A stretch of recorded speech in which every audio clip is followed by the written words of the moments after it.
नमस्कार साथियों। नए राजा और उनके राज्य क्लास 7 नया टॉपिक है। नए टॉपिक के अंदर जो सबसे पहले जिस काव्य की बात की गई है, जो ऐतिहासिक काव्य है, उसका नाम है रासतरंगिणी। देखिए रासतरंगिणी क्या था। छोटा सा टॉपिक है, आपको बहुत सरलता से बताऊंगा और आपको याद रखना है। रासतरंगिणी एक पुस्तक है। ये एक पुस्तक है, इसलिए मैं यहां पर लिखूंगा ऐतिहासिक काव्य। एक ऐसी किताब है जिसके अंदर इतिहास वर्णित है। भाषा है इसकी संस्कृत और लेखक है इसका, लेखक यानी कि लिखने वाले हैं इसके कलहण। समय है इसका 12वीं शताब्दी और इसके अंदर दिया हुआ है कश्मीर का इतिहास। कश्मीर का इतिहास विशेषता क्या, देखो इसकी विशेषता यह है कि यह मध्यकाल का पहला ऐतिहासिक ग्रंथ है। अब ऐतिहासिक इसको इतिहासकारों ने इसलिए कहा है कि इसके अंदर जो विवरण दिया हुआ है वो समालोचनात्मक विवरण है। समालोचनात्मक विवरण। देखिए दोस्तों, मुश्किल से कुछ ऐसी किताबें हैं जिसके अंदर किसी की आलोचना भी की गई है। रासतरंगिणी एक ऐसी किताब थी जिसके अंदर इतिहास का समालोचनात्मक वर्णन यानी कि राजाओं की आलोचना भी की गई है। अब तक हमने जितनी प्रशस्तियां देखी है वो किसी न किसी की प्रशंसा में लिखी गई थी, लेकिन रासतरंगिणी की ये खासियत है कि उसमें किसी की आलोचना भी है, इसलिए इतिहासकारों ने इसको ऐतिहासिक ग्रंथ कहा है, मध्यकाल का पहला। भाषा इसकी संस्कृत है, लिखने वाला कलहण, समय 12वीं शताब्दी, कश्मीर के इतिहास से संबंधित है। बस आपको इतना ही याद रखना है क्लास 7 के इस टॉपिक के अंदर।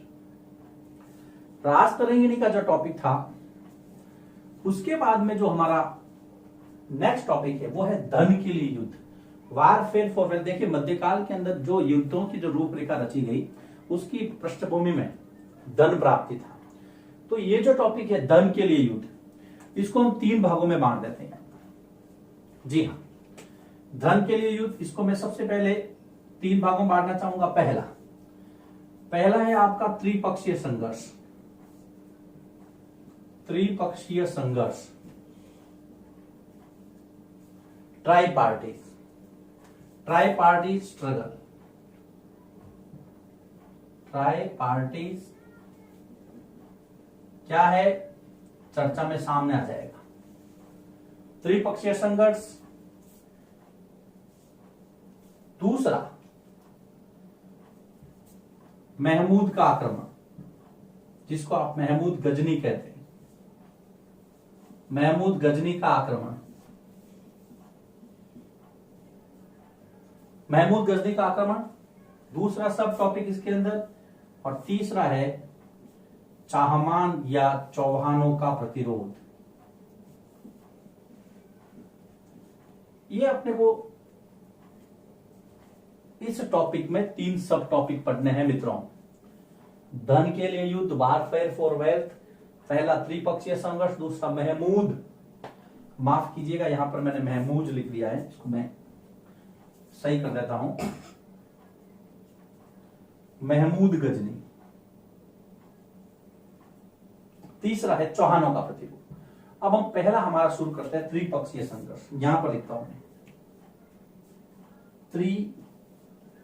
त्रिपक्षीय संघर्ष। नाम से स्पष्ट है, वह संघर्ष, वह युद्ध जिसमें 3 पक्ष हों, त्रिपक्षीय संघर्ष। इसलिए इसको जब हम समझाने की बात आएगी तो मैं लिखूंगा कि 3 राजवंशों यानी कि 3 पक्षों के मध्य लड़े गए युद्ध। ये कोई एक दिन का युद्ध नहीं था, 7 चरणों में लड़ा गया, लेकिन 7th के सिलेबस के हिसाब से हम इसको बहुत संक्षिप्त जानकारी के अंदर समेटने की कोशिश करेंगे। सबसे पहली बात, त्रिपक्षीय संघर्ष कितने पक्षों के बीच में हुआ? 3 पक्षों के बीच। कौन कौन से थे? त्रिपक्षीय संघर्ष 3 ताकतों के बीच में हुआ। पहली, पाल बंगाल के अंदर थे। दूसरे, राष्ट्रकूट दक्षिण भारत यानी कि दक्कन की ताकत थे। ध्यान से समझना, इसको बहुत सरल है। तीसरा, गुर्जर प्रतिहार। गुर्जर प्रतिहार जो राजस्थान और मध्य प्रदेश यानी कि मध्य भारत लिख दूं मैं, मध्य भारत की ताकत थे। अमूमन ये शिकायत रहती है बच्चों की कि सर 7th का सिलेबस वो मिडिवल पीरियड है, तो उसमें बहुत सारे जो है चैप्टर के अंदर टॉपिक मिक्स कर दिए गए हैं। लेकिन देखिए, कहीं भी आपको ऐसा नहीं लगेगा कि कुछ मिक्स है। मैं आपको त्रिपक्षीय संघर्ष के बारे में चर्चा करवा रहा हूं। त्रिपक्षीय संघर्ष वह संघर्ष जिसमें 3 सत्ताएं आपस में लड़ी। कौन कौन सी थी? तीनों के नाम मैंने आपको बता दिए। मैप पे ले आता हूं आपको। हमारी पहली ताकत पाल वंश, नजर आ रहा है आपको? ये पाल बंगाल के अंदर, पाल बंगाल। दूसरी ताकत दक्कन के अंदर राष्ट्रकूट, पहले हमने चर्चा की थी। मालखेत इनकी राजधानी थी, दंती दुर्ग इसका संस्थापक था। तीसरी ताकत ये रही गुजरात, गुर्जर प्रतिहार, मध्य भारत के अंदर राजस्थान और गुजरात और मारवाड़, ये विस्तृत क्षेत्र था। 3 ताकतें, संघर्ष तीनों का कारण किया था। देखिए, संघर्ष की पृष्ठभूमि में कोई न कोई कारण होता है। कारण था यहां पर, ये देखिए, कन्नौज। क्यों? अब इधर देखिए, त्रिपक्षीय संघर्ष का कारण क्या था? कारण बहुत संक्षिप्त था, कन्नौज पर अधिकार। अब कन्नौज के अंदर ऐसा क्या था कि कन्नौज पर अधिकार करना चाहते थे? तो देखिए, पहला, कन्नौज जो है वो गंगा घाटी के उपजाऊ क्षेत्र का हिस्सा था, और जहां पे क्षेत्र उपजाऊ होगा वहां से रेवेन्यू ज्यादा मिलेगा, पैसा ज्यादा आएगा, टैक्स ज्यादा मिलेगा।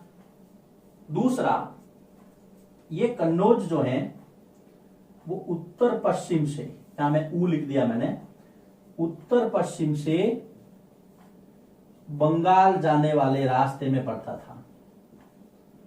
उत्तर पश्चिम से बंगाल जाने वाले रास्ते में पड़ता था, जहां से चुंगी नाका बनाया जा सकता था और जहां से गुजरने वाले यात्रियों से टैक्स लिया जा सकता था। ये रहा आपका कन्नौज। मैप में ध्यान दीजिए, तीनों ताकतें 1, 2 और 3, तीनों इसके लिए लड़ रही थी। ये कन्नौज गंगा घाटी, मैंने देखिए ग्रीन सिग्नल से दिया है, गंगा घाटी का उपजाऊ क्षेत्र है। दूसरा, नॉर्थ ईस्ट, ये नॉर्थ वेस्ट से जो रास्ता आता था बंगाल जाता था, इसके बीच में पड़ता था। सुगम रास्ते थे जाने के लिए, बीच में कन्नौज था, और यहां का जो राजा होगा वो ज्यादा टैक्स लेगा। त्रिपक्षीय संघर्ष, 3 ताकतें, कारण कन्नौज। क्यों हुआ, इसको मैंने 2 पॉइंट में यहां पर डिस्क्राइब करने की कोशिश की है। अब देखिए क्या हुआ, कैसे हुआ, 7 चरणों में हुआ। गुर्जर प्रतिहार इसके अंदर फाइनल में विजेता बने, लेकिन तब तक इनकी सारी शक्ति क्षीण हो चुकी थी। यह था आपका पहला त्रिपक्षीय संघर्ष, ट्राई पार्टी स्ट्रगल। कारण था कन्नौज, उत्तर प्रदेश। स्थिति मैंने मैप के अंदर बता दी। अब हम बात करते हैं दूसरे, महमूद गजनी का आक्रमण। यह रहा आपका महमूद गजनी। महमूद गजनी 997 से 1030 ईस्वी कार्यकाल इसका।